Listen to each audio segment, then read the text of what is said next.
Good morning, everybody. Welcome back. Today we have with us another very special guest, Shannyn Schroeder, and she is a mom, a teacher, a writer, and an executive function coach.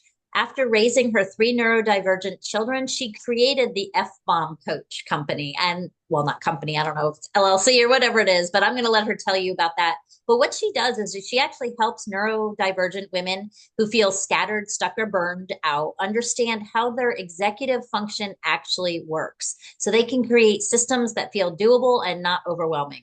Her work blends practical tools with self acceptance because people are not lazy, stupid, or broken. Neurodivergent people, their brain just works differently. And we're going to let her tell you all about that. So, first of all, I'm going to go right to the basics. Well, first of all, hi, Shannyn. How are you today? Let's I start there. I am very good. Thank you for asking. I'm happy to be. Well, yes, thank you for coming. And I'm going to go way back to the basics because neurodivergent seems to be a term that is all over the place, but people don't really understand sometimes what it means, who it encompasses, how it kind of fits into mainstream. It's kind of like that, like some of those terms now are just being thrown around so loosely. And I want to get it from someone's whose perspective, a real definition of what it actually means. Well, I don't know if I can give you a real definition because I don't think there's much agreement. I Okay. think that like when you talk about neurodivergence, you're talking about um, the brain being wired differently than what is considered quote unquote normal, right? What the typical way is. So most people default to ADHD, autism, um, but for me, I think that when I talk about neurodivergence, I'm talking about anything that causes your brain to be wired differently. High anxiety, depression, bipolar, any of those things, and things like PTSD, all of that changes the way your brain functions. So for me, neurodivergence is a big umbrella that can encompass all kinds of things because you have to figure out how your brain works best in order to be successful. And I'm glad you brought that up because I say that all the time. I'm like, well, if it's just how your brain works differently, like I understand, yes, somebody with ADHD, their brain is wired differently. And I actually had that question from another person who said that they were a neurodivergent coach. And I said, well, what about me? Like, I have been in therapy and I've gone through all kinds of things. And basically, what has been told to me is I had complex PTSD from childhood trauma. And I said, well, doesn't that fit me into that category then? And she's like, no, no, no, no. And I'm like, but scientifically, we're saying your brain can be rewired because of trauma. And now it's able to be rewired again. You've got this neuroplasticity. So you are incorporating those things, the PTSD and all of that into it, which makes sense. Well, and for me, it's because I'm not coming from it as a scientist or a doctor. I'm just like, this is the way life works. Right. So I'm not going to exclude someone because you don't have some official letters after your name. Like I don't care if you're officially diagnosed or you've watched, 30 TikToks and you're like, man, that's me. You recognize where you fit in. And so it doesn't matter how you got here, how you started to recognize that your brain is wired differently. Now you need to learn how to work with it. Perfect. I mean, I love that's the most simplistic, easy, simple to understand definition I've heard. And it actually, oh my gosh, for my listeners out there, they probably are going to love this because I've had so many of them say that people have said, no, you're not neurodivergent. They want to join these groups and they want to be in here and they don't have that diagnosis. And so we go through the whole process of oh, what is that diagnosis going to do for you? It doesn't, it's just a word, it's just a name. It doesn't matter. Like if all of a sudden at 55, someone says, well, you've got ADHD, does it matter if the way I act is truly ADHD or it's just because my trauma response was so heightened that I started acting like I does it matter? No, it doesn't. Right? I Right, mean, exactly. And I would say like the official diagnosis doesn't matter. It depends. Like if you want, like if you're in college, if like for your kids in school, like if you want accommodations, you kind of need the official diagnosis. right. if you want accommodations at work, they may want the official diagnosis. It depends on where you work. For your own personal use, it doesn't matter. That's why, like, I've seen so many people kind of self-diagnose. Like I said, like during, COVID with the lockdown and TikTok became so popular, and people were like, "This is what ADHD life with ADHD looks like," and women are like, "What?" You know, wait a minute. And I think that's where we see so very many women later in life getting a diagnosis because it wasn't caught earlier and nobody knew. And so do I care if that, if it's actual, I went to the doctor and no, because even if you go as an adult from doctor to doctor, how the test is run and what it varies. Some are like it's a 5-minute conversation, some it's like I have a 150-point checklist, you know? It's totally different. So one diagnosis is not more valid than another. So why would I care? You should care Exactly. to learn. And some people, and I think we talked about this when we were kind of talking about whether you're going to come on the show, and I knew right away you were, obviously, but I think we talked about this in that some people having that diagnosis, it's like, wow, it gives them this clarity and this understanding and this, wow, that makes sense. That's why I am. And then some people, like the woman I just talked to 10 minutes before we got on here, she got a diagnosis of being bipolar or having bipolar disorder at like 30 years old or 25 years old. And she said it wrecked her world. I'm like, why? Why did it, and I'm waiting to have her come on because I'm like, why did that wreck your world? You knew the struggles you faced your whole life. Now it's like, oh, that makes sense. That's how I would look at it. So I guess, like you said, it can go I think, either way. yeah, I think it does depend on the diagnosis. I mean, so for something like bipolar, there's a whole lot more stigma with that label than ADHD because people tend to kind of like laugh off ADHD in a lot of ways, like, oh, aren't we all a little ADHD? No, babe, no, we're not. No, it Right. really isn't. But bipolar carries like a different weight to it. So to actually have that label, I could see that. But even getting a diagnosis of ADHD or autism or, severe anxiety, something like that, where that immediate reaction is, wow, that explains so much. It is usually followed by a whole heap load of anger.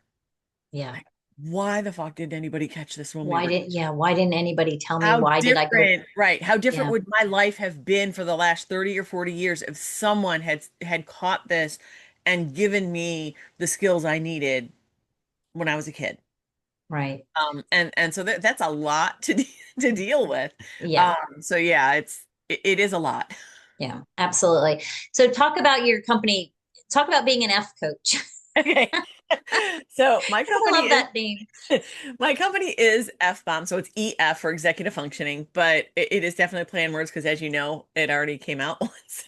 Every now and then, the F-bomb does slip from my lips, because that's the way I talk. That's like who I am as a person.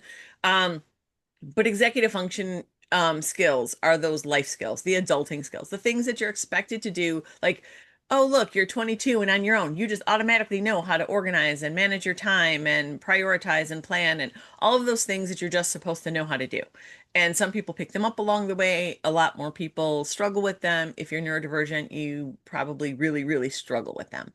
Um, I've been an executive function coach for about 8-ish years working for a company. I work mostly with high school and college students, helping them learn these skills, especially in relation to school.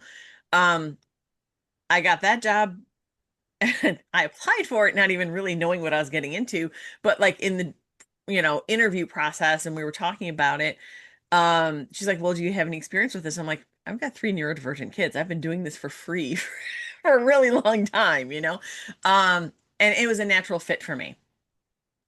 Fast forward to about 2020, 21. I had been looking to start like my own thing, and I didn't know what I wanted it to be. I'm like, I'm gonna start a blog about what. I don't know who's gonna be my audience. What do I have to offer, kind of thing. And that was at the same time, like I said, where I started seeing all of these women that I knew, friends of friends, like all 30, 40, 50 years old, saying, I was just diagnosed with ADHD. I was just diagnosed with autism. Like, what does this mean? And I'm like, that's who I need to talk to. because I knew without a doubt they needed the knowledge and the help that I could offer. But most of them also are not going to find the money to hire a coach because if it's our kids, I mean, and like I said, I've worked for a company. I know what coaches charge. It's really expensive. And I know that if it's for your kid, you're going to come up with that extra, $1,000 a month. You got to work 2 jobs, 3 jobs. You would do that for your kid. You're not going to do it for yourself because we always put ourselves last on that priority list. So it's like, well, I've made it this long without it. I'll be okay.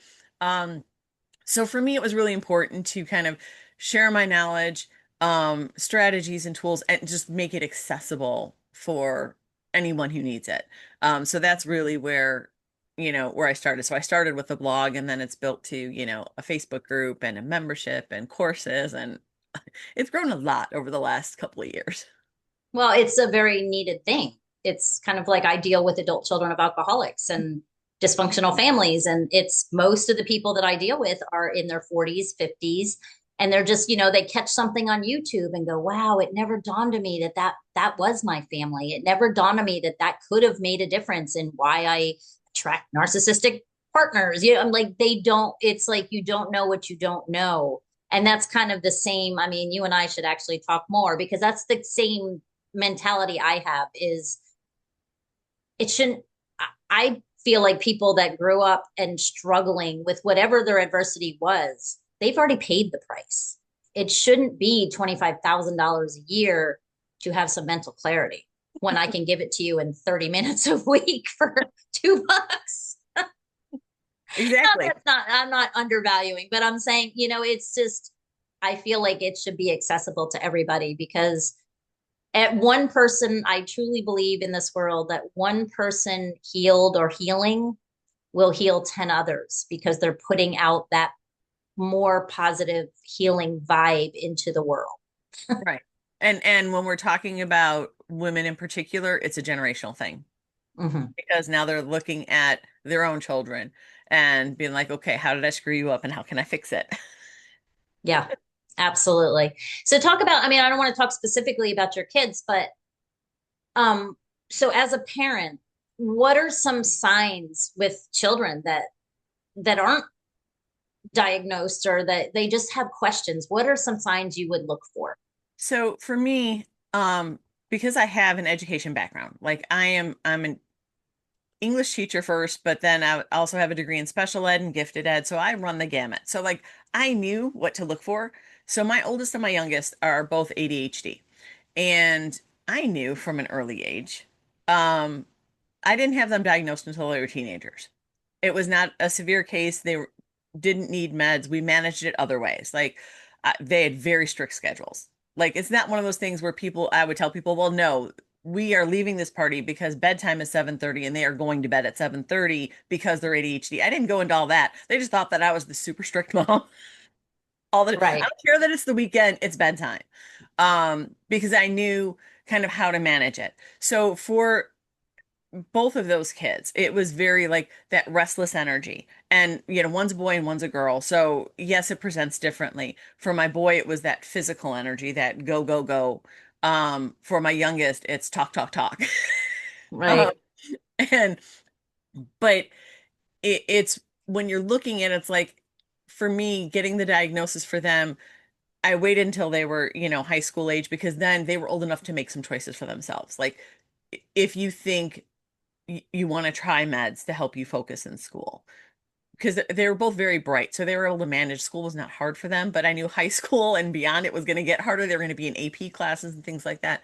Um, so getting the diagnosis and deciding, whether or not it's important, it's like, how much is it impacting your life? Like I said, for us, I had it managed because we had regular meals. Like I did not monitor so much like, oh, you can't have red dye number 4. Like I knew people who were doing things like that. I didn't really monitor like, no, you can't have sugar, but like it was eating regularly. You had regular meals.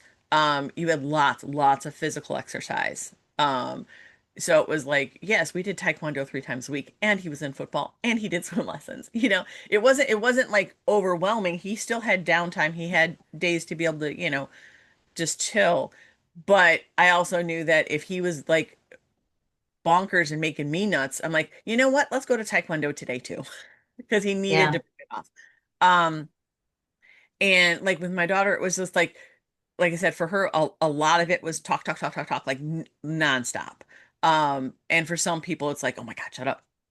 It was okay, like, cause I could listen and do other things, you know. Right. And she's the kid that even now, as a 20-year-old, if you walk into a room and she's watching a show and say, okay, give me a rundown of what I missed, you will get a detailed description of every character and every subplot line, and you like it doesn't matter if she's 8 episodes in, you will be caught up. Which can it can be wonderful. But that I mean that's all part of, how the brain processes. But I mean, and like the downside though is that at any given point you will walk into the rooms and it will look like a disaster and there's laundry everywhere. Um, Even they just do the laundry and they will not get it put away. Like they don't if they don't have the systems put in place. And a lot of times parents will be like, "Why can't you just?" That is probably one of the most damning phrases for Yeah. anybody who struggles with executive function because they can't just. Right. They can't. They can't I just start. They can't just be organized. I actually am getting ready to have a gentleman on my podcast, and he talks about that having the late stage diagnosis and of autism. And he talked about that, how like he was always getting in trouble, and his parents would be like, "Why can't you just do this?" And he would be like, "Because I feel like if I do it that way, my head will blow up." Like, and people don't, and it's just like everything else. Unless you've been there, you don't get it. You can read all the books, but it doesn't. Books don't have feeling. Books don't put that clench in your Right. stomach that if you literally don't do something, you're going to kill someone. Like that just, oh, I this is the strangest thing because my daughter and I, and this is just an example of this, and I'll share this with you. This is probably TMI, but I got in a car accident. So I get like little whiskers right here, right? And when I try to pull them out, sometimes if they don't pull, I get this sick feeling in my stomach. Like if I can't get something, like if I'm trying to thread a needle and I can't get it, I get this like violently sick feeling in my stomach. I know this is so random, but my daughter one day, I was like, "Hey, get my little whiskers, like, like here." And she's like, "Oh, I can't get this one. It hurts my stomach so bad." So I was laughing so hard. I'm like, maybe, maybe that's the thing. But it was just funny. But it, I can totally resonate with somebody who is like, does have autism, or because I get that feeling. And so I can empathize with that. Like when my nephew, he had ADHD and he was pretty active. I mean, he was medicated and everything, but he would just, and people would say the same thing. Why can't you just sit still? And he's like, because my body will make me angry. Like he used to say things like that. But you can't, and that's why these podcasts are so good. And that's why what you do is so amazing, because it's just letting people be aware. So maybe they can have a little compassion in that the brain, like you said, you're not broken. Your brain is just different. So you have to manage that. Right. It really is. And it's about finding the right tools and the right strategies. And that's like one of the really frustrating parts because everybody's, like I can't just say, here's the playbook. Like here's the ADHD playbook that's going to work for you because the strategies that work for my daughter do not work for my son and vice versa. And Right. and we are definitely in a world of I want the quick fix. And so a lot of people are like, "Oh, well, I'll just have meds and meds may give you more focus, but they're not going to give you the strategies." And it's a lot of trial and error. It's about trying and really trying and give it a shot and no, it's not going to work. Okay, let's try a different one. And it can feel very defeating because at that point, like, how am I not broken? I'm doing these things, I'm trying these things, and it's still not working. You just haven't found the right thing yet. Um, Right. and it's like changing that mindset of, okay, this doesn't work. I can't do this to this doesn't work. That's one more step on the path to finding the thing that does work. I was just going to say, it's almost like you wish that you could have like you said, there's no checklist, but there could be a checklist of what you've tried and whether or not it Yes. works. Yes. Because, I'm sure somewhere in your business, because it's like, well, like they can't sleep or they're anxious before night. Now I know like my nephew, I would make him a big old freaking cup of coffee and he would go right to sleep. because that caffeine, Counterintuitive, right? it's For other people, they'd be right. like, "Be Most up people are all like, night." you did what? And I'm like, no, I don't give him his meds at night. I put lavender on his feet and I give him a big old cup of coffee because the coffee calms him. So yeah, so that was check, check. But somebody else might be like, no, coffee makes my kid hyper. So I'm like, well, then don't do that one. Take that off. So it would be kind of interesting to have like 150. Like, do you have any books?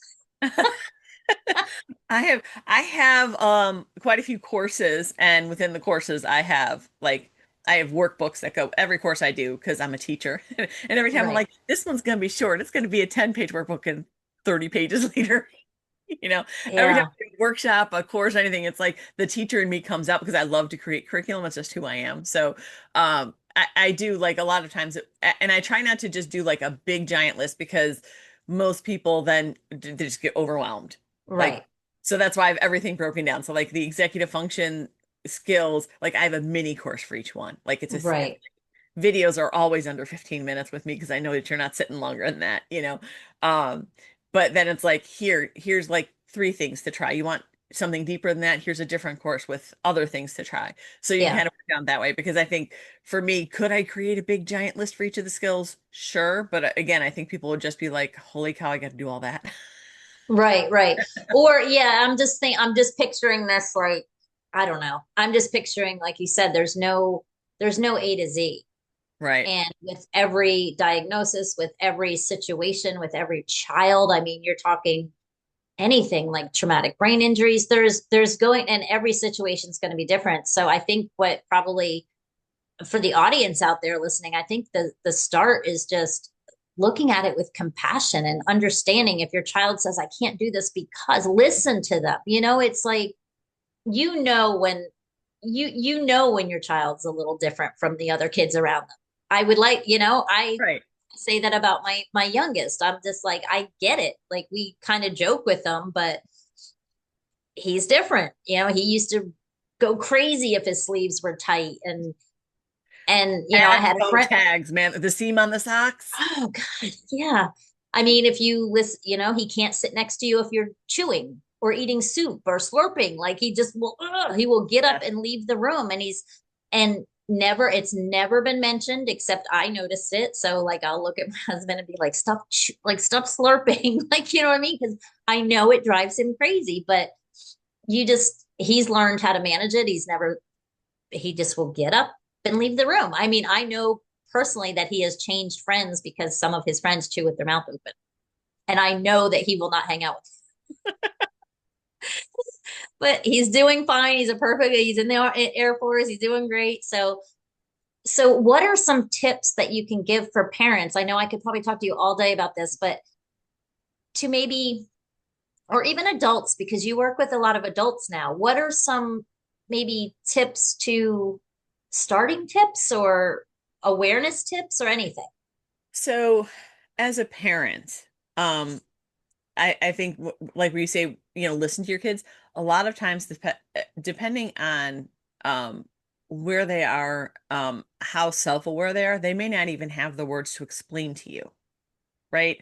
So if you go into their room and it is always a disaster, and it's clean up your room, and you're nagging and it doesn't get done, and some days you'll go and they're like, I'm cleaning my room, and then you walk in 20 minutes later and it looks worse. um, it's not them being defiant. There's a lot of things, at play there. It could be they're overwhelmed and they don't know where to start. They don't know how to start. They don't know how to organize it. They don't have systems. Um, it could be that they just function better with having another human being in the room. Body doubling for a lot of people is magic. And body doubling is just having another person present, not helping. I mean, you could, yes, but it's just about having another person there because then, like, internally, a lot of times we feel more accountable. Like, oh, someone's here. Not someone's here judging me and watching me, but someone's just here. I can work now. Right. Um, and it seems silly, but seriously, pretty much every Sunday in my house is laundry hour.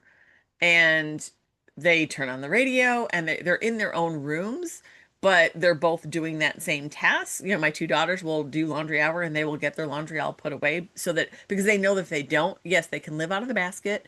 But then clothes are all over the floor and you start to feel frustrated. My son, lives out of baskets. I'm like, if that's going to be your plan, then fine. Figure out a system for it. And he will have three baskets, one clean, one dirty, and one for like as things get, the overflow. And I'm like, if that's what works for you, go for it. So sometimes as a parent, it's not about necessarily listening, but it's also about watching. Like, why? Because they may not have the words. They may not know why they're doing this thing. They may be able to tell you, I don't know where to start. Um, and so if it's ever an overwhelm piece, I always say break it down as simple, like super, super, like what we'd call, simple, stupid. If you have to write a report for work, your first step is not start writing. Your first step is turn the computer on. Next Right. step is open a document. And you're going to feel stupid saying it that way. But when someone is struggling and you give them that kind of broken down list and they can start checking things off, now Hmm. their brain is like, ooh, we made progress. Let's keep going. And it helps. If you've got a kid who, and this works for adults too, both of those work for adults too. If you're struggling with getting, knowing how to start, um, if task initiation, the actual getting started is an issue. Like I can't make myself do it, which happens a lot, even if it's something that you love, right? I really want to knit a sweater, but I like it, the yarn's there. I just can't make myself do it. Um, I always do 5 minute goals. 5 minute goals just say, I'm going to sit down and I'm going to do this for 5 minutes and I'm going to set a timer. And when the 5 minutes is done, if I'm truly that miserable, I can get up and walk away. And as a parent, I will tell you that's the hardest thing is to let them walk away after the 5 minutes. But honoring that system, the task is not going to be done in 5 minutes. And that doesn't mean they're going to walk away forever. That means they're walking away for now. And in 15 or 20 minutes, they may come back and do another 5 minutes and they will chip away at that task for 5 minutes at a time. Usually, at some point, if it's not the first 5 minutes or the second 5 minutes, at some point, it gets them over that hurdle of, I can just keep going. Because look, it's not a blank page or it's not a heaping pile of laundry I have to fold. I've made progress and a lot of it's done. And now my brain is happy because I can see good things happening. So you get that dopamine hit, right? Of like, ooh, this is good. Let me keep going. Right. So, so those kinds of things kind of work across the board for, even though you're talking task initiation, it helps across the board for things like organization, time management, to be able to get started to do things. But, Okay. And so that's what you do when you work with even adults is you're oh yeah, helping them with systems and helping them with things like time management and things, which is so needed and so necessary for so many people. it I really joke is. because there's so many of those memes on and those little clips that you see where I just did it the other day. I literally went in to get something off my shelf in my laundry or in my closet, which is through my laundry room.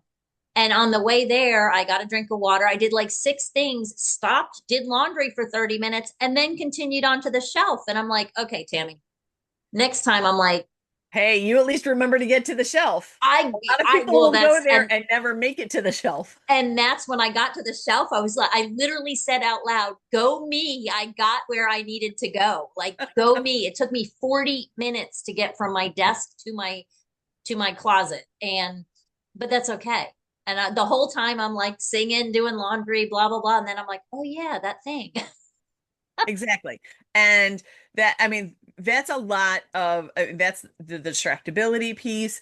That is, I mean, the fact that you knew that it was 40 minutes, most people wouldn't even get that because time blindness. It's like, I think it's a 5 minute thing and it's really a 30-minute thing because you're just unaware. All of those things, like it starts with paying attention. Like, and it's tedious and it's hard because you don't want to, but to be able to actually like keep track of those things. Like I suggest people, if you really have no idea where your time is going in the day, like to do a time audit, like where you actually write down how you spend pretty much like every minute of the day. And it's tedious and it's boring. It's not about judgment because like, oh my gosh, I spent 3 hours on TikTok today.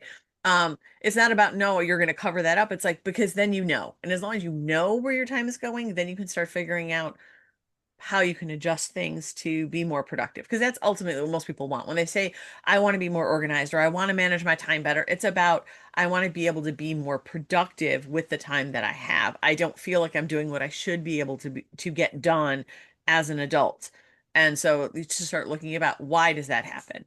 Are you Right. procrastinating? Do you time blindness, is it a thing? Do you have a hard time getting started? So like for me, um I have like a little like questionnaire thing where people can kind of rank different things like on a scale of 1 to 5 to help them figure out what skill they struggle with the most, because then they can start there.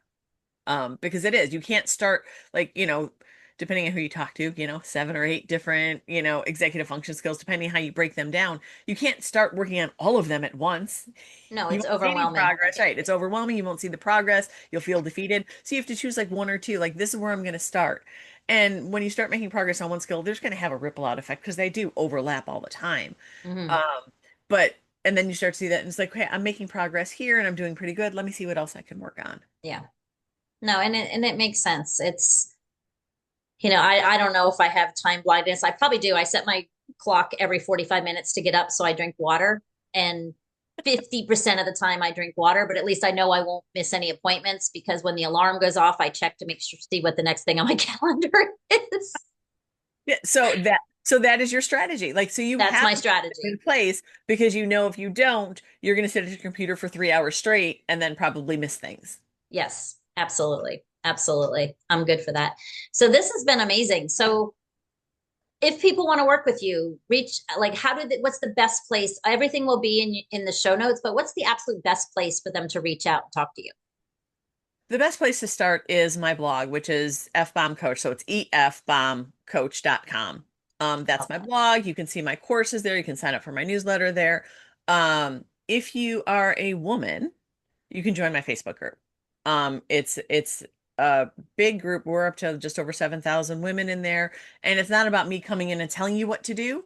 It is about all of the people in my audience sharing ideas. So I throw out lots of questions and I will come up with things, but it's like, hey, I've tried this. Has anybody tried this? And it's a pretty engaged group, so that works well. And then also, if you're a woman, I have a membership. So it's kind of like you could do all of the free stuff and never pay me anything. But if you want to join a membership and get access to my courses, you get access to everything plus 2 coaching calls with me a month. So Oh, wow. Okay. they're group coaching calls. So it's like whoever Yeah. shows up, we sit and talk and I help you work on, whatever you need to work on. I think that's amazing. And I love the group coaching concept. I mean, I do a group coaching just because I think people feed off other people. And Yes. especially if you're new to a group and you don't want to open your mouth, you can get 25 different ideas and never open your mouth until you Yes, have exactly. the confidence to say, oh, that's me, or try something different and open your mouth. But, I love that group coaching. And a lot of people feel like I don't know, I just love it, the camaraderie and everything else. Well, that's I agree. great. Yeah. That's great. So I will put that in the show notes, but F bomb coaching, F F fbombcoach.com. bomb coach. Okay. EF bomb coach. Yes. And perfect. So thank you so much for coming on, but you're not off the hook yet.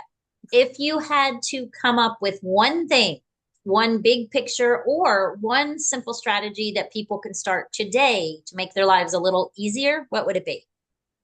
Hmm. Hmm. I didn't know you were going to ask me that. Or just some words of wisdom. Okay, I can do that So, too. Just okay. something to end So, with. so I will say, the 5 minute goals are probably the easiest to help you get started with anything. Um, if you're looking for a tool to help you break things down, goblin.tools, free website. You can go in and you tell it, do laundry, and it will break down what it means to do laundry into a gazillion steps. Totally free site. But I will also give you words of wisdom because you said it at the top of the show, and I say it all the time in my groups, everywhere I go. Just because you're neurodivergent does not mean that you are lazy, stupid, or broken. Because that's the way, especially if you've received a later in life diagnosis, you've probably spent most of your life feeling that way because you're not like other people. Your brain's just different. Thank you so much, Shannyn. Well, thank you for having me. It's been fun. Yes, absolutely. And for everybody else out there listening, you heard it and you've probably heard it 1,000 times, but listen to people when they tell you it's just a difference in your brain. And for people, especially in this audience that have it because of childhood trauma, it like we go back to that neuroplasticity. Those things can be rewired. You can learn new habits. You can change old habits. anything that is in your brain can be rewired. And if not, it doesn't get rewired. It's just you learn a new way to deal with what you have because it's beautiful, it's perfect, it's divine, it's exactly the way it's supposed to be. So just know that. Love you guys and see you next week.